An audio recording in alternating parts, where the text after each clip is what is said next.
Hi folks, I'm Matt and welcome to my top 100 board games of all time. It's time to get into the top 70, so here we go. At number 70 is Corporate America. In Corporate America, you're not necessarily running for president, but you're just running a bunch of businesses, and either you want to be the president or you want to influence that president to help out your businesses. Now, the game goes a few rounds, and of course, whoever has the most money at the end wins. This is an amazing game. It looks like a simple game, but there is a lot of strategy. This is wheeling and dealing some more. You don't have to be the president to win the game. And you don't always have to keep your promises to win the game either. The people who got you there expect you to help their businesses out. But maybe, and this is the cool thing about it, you have these laws that you can put into place. You say, okay, I'm going to run on this, this, and this.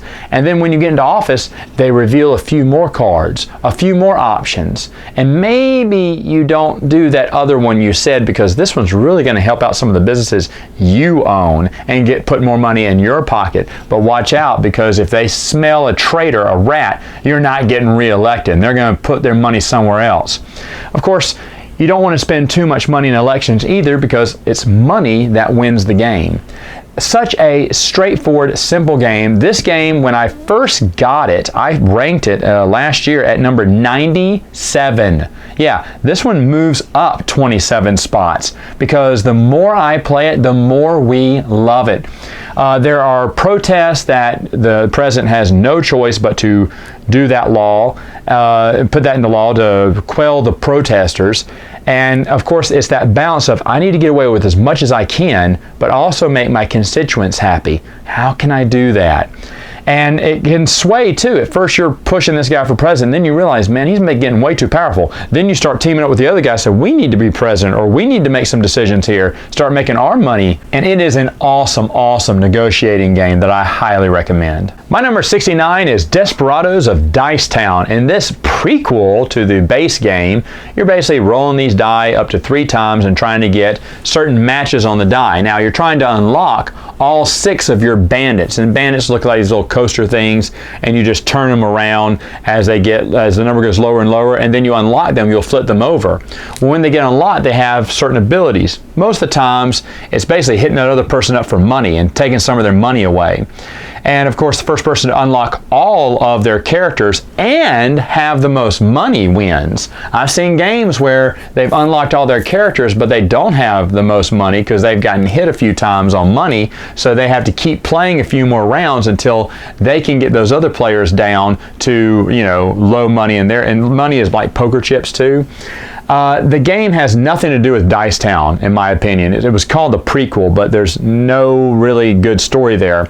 And I remember I loved Dice Town, and I was like, well, let me see this, because I heard it wasn't that good.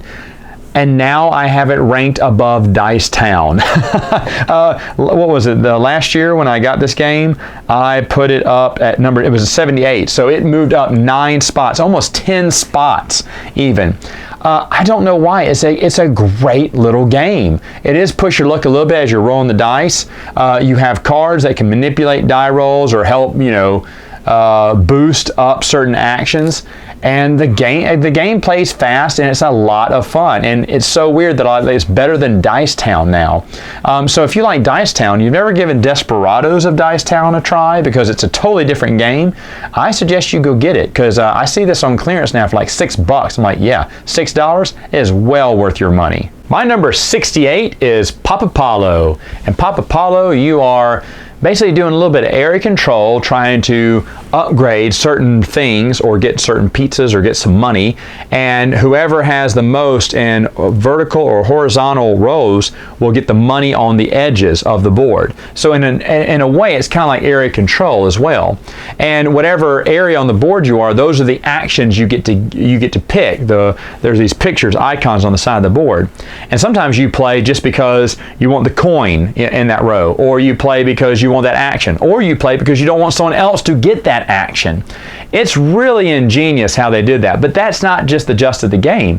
After that, then you go into a bidding war. It's got auction in it, and so in the auction, you're bidding to delivering these pizza, and it's a little bit of a delivery system because you're also tile laying. You're buying tiles and laying them out in your own little format, and you're going to be delivering pizzas to every single one of those houses. And the game comes with these little wooden pizzas that you have to put stickers on, and like I said, it takes 4 hours to put all those stickers together. But man, this game is great. It's my favorite pizza themed game, I guess, too.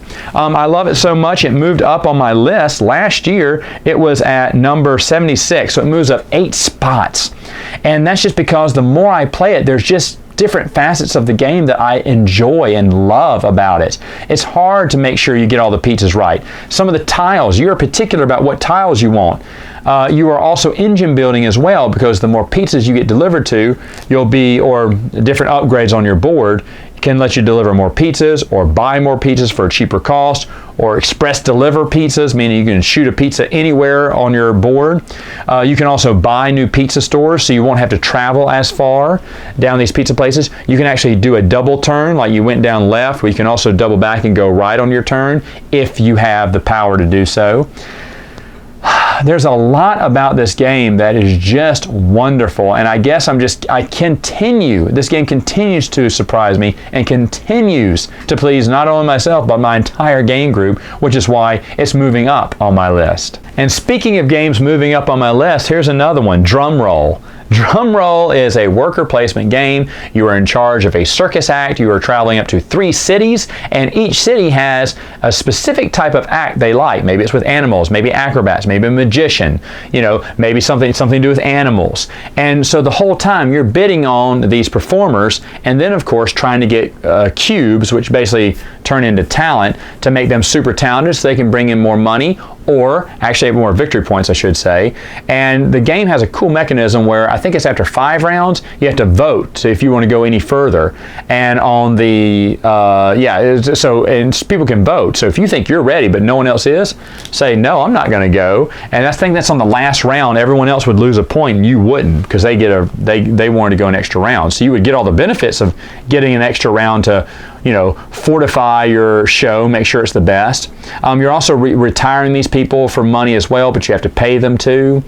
And the artwork on this game is beautiful, and I love the circus theme too. And I got the little circus tent counters that don't come in the game, but you can buy it on our Artipia's website. They're little I can't remember what they call it, but it's the drum roll package or whatever, the extra package. Get the extras for the game too, the extra cards, the extra performers. It is so much fun. It is so much fun. This is a low scoring game too, but like again, the artwork just looks so beautiful, and I guess the themes there. This game has kind of bounced up and down on my list, but basically stayed about the same. The first year it was on the list, it was 64. Last year was at 71. It went down a little bit, and now it moves up 4 more spots to 67.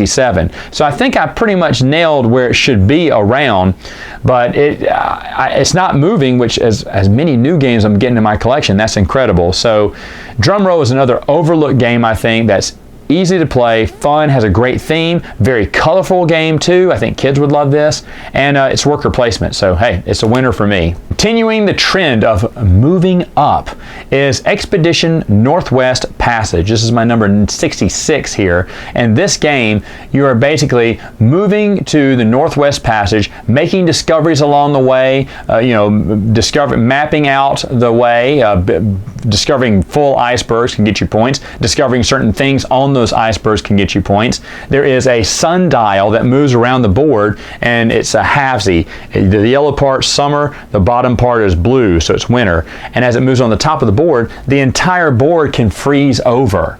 And then in the summer, most of the board can be open so your ship can move again. So your ship can't move in frozen water, so you also have a sled.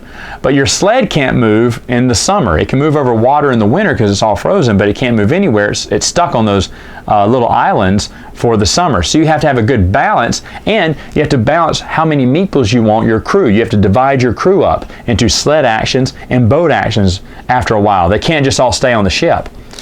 Wow, what a great game. What a fantastic game. The game looks beautiful, has wonderful options. Of course, if you're trying to get the Northwest Passage, you're getting tons of points there. And of course, the first person to get back, even if they didn't discover the Northwest Passage, can get some other points too. So moving back and forth across the board is good. Making discoveries further across the board can give you double or even triple points, which is why the game pushes you to keep exploring. Because I think you could probably make it halfway through this board and not go any further, unless those extra points are out there, and everyone knows that. They want those big, I found the Northwest Passage points, and then of course the big discovery points on the far end of the board. Now, this game has moved up and down on my list for a while. Actually, it's moving down on my list. It went from 41 to number 70, and I told you that was because of analysis paralysis. It is uber bad. And still, we still have a problem with analysis paralysis when we play this. My entire gaming group, or the ones I usually play with, they're like, oh my gosh, I don't know which, and I don't blame them, because there's a lot of moves you can make here. But last time we played the game, I didn't win at all. I remember someone else just killed us all, but I was like, I don't care. I've had a great time. I think the game is super thematic. The pieces look nice. The board game looks nice. And yeah, it moves up 4 spots, but still, it's just such a great game. And look at that. Look at that box cover. It's like a painting, man. Work of art. My number 65 is also a game that has moved up my list. It is El Gaucho. And El Gaucho, you are a Mexican rancher, and you're trying to grab these tiles of different type bull and make a single stretch roll from the smallest number you can get to the largest number, or vice versa. Now, if you break that chain, you can't slip a tile in between the chain unless you have a special ability. If you break that chain, then you just got to go ahead and cash it in for extra points. And that's what you're doing. You're cashing these cattle in, getting some more cattle, herding some more cattle. But the cool thing about this game is, of course, worker placement a little bit. You're placing your workers in certain areas and taking the action when you remove them. Now, you can't remove them in the same round. You have to wait till the next round. So basically, this game forces you to think 2 to 3 moves ahead. At all times, you're placing out cowboys going, let me see, I can get that there.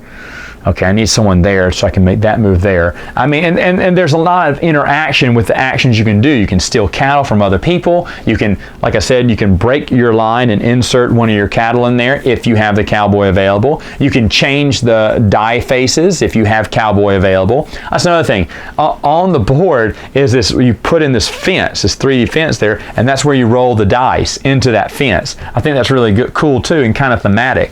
This game is a whole heck of a lot of fun. And like I said, that you're always thinking, 2 to 3 steps ahead each time, trying to get up for that big turn, and then you go, wait, there's a better option here. I love it. I love it. El Gaucho is a great game.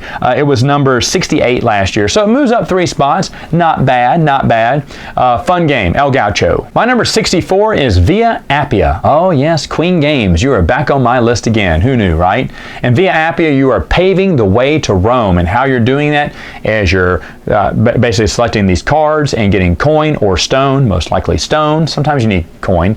And then from those stones, this is cool, you got the crusher. And it works like those coin pushers in the arcade, where you put it on the edge and then push it in and see what drops off. Any stones that drop off, you basically crush them into stepping stones that you can place across the road, which is a different action.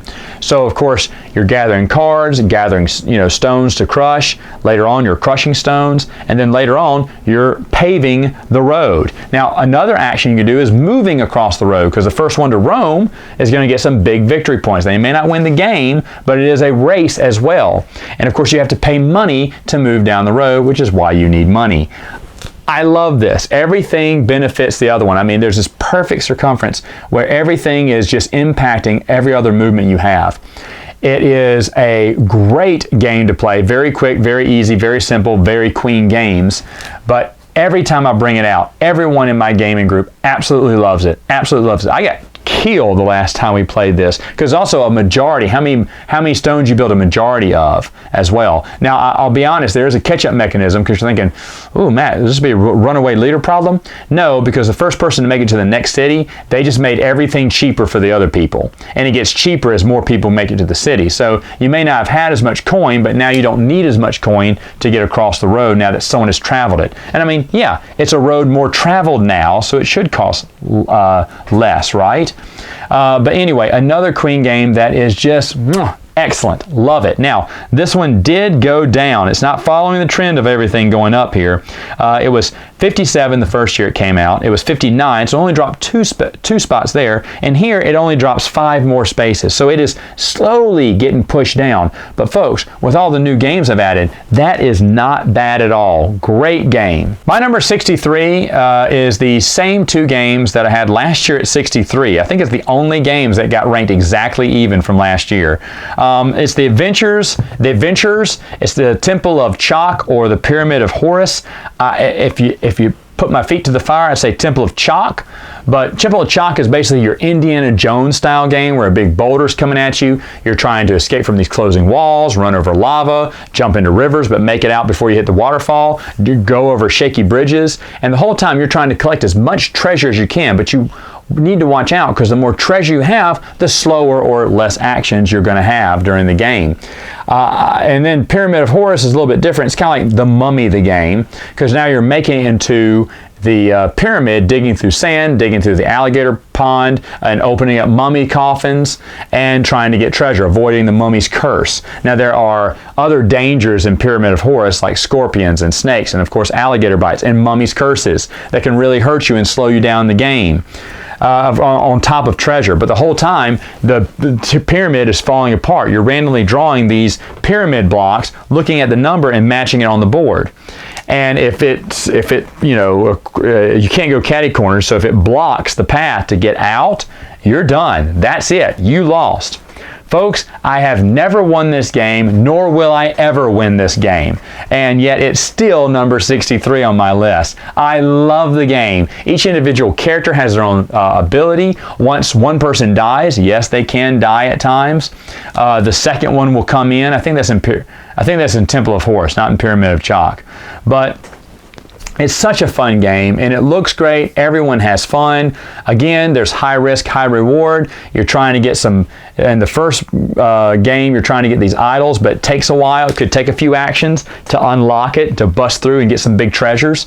And then in Pyramid of Horus, there are some huge mummy coffins you can take, but then you will be cursed because one of your die will be gone from your hand. You'll have one less die to roll with, but you get a big treasure. So do you do that? I don't know if someone has gone in there and try to get one of each treasure. That would be wild. I don't know if you can do that because all your dice except for maybe 1 or 2 would be gone by then, but you have a lot of points. Would that work? I don't know. That's what I'm saying. It is push your luck because you're trying to get as much treasure as you can, but you're trying to get out fast enough before either the pyramid collapses or the boulder makes it to the end, which the boulder's always going to hit me, it seems.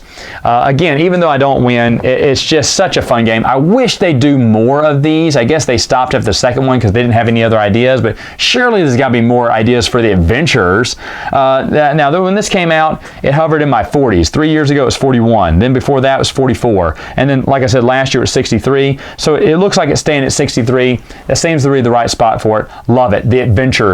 At number 62 is Finca. Finca is a wonderful game where you are basically moving around a rondelle. Now the petals on this rondelle are tiles and you'll always shuffle them up so the rondelle will always be different. You're also starting off by placing all your players around the rondelle. That's right, you have more than one. And the cool thing is, whenever you choose a player to move on the rondelle, he only moves as many spaces as there are players on that petal. And then at the same time, whatever he lands on, he's getting that amount of resources equal to the amount of players that are on that petal. This makes for some awesome decisions. And every time you cross the 2 half marks on the rondelle, you get a little cart, which means you can make a delivery and give some of these your goods. They're these nice little wood tokens.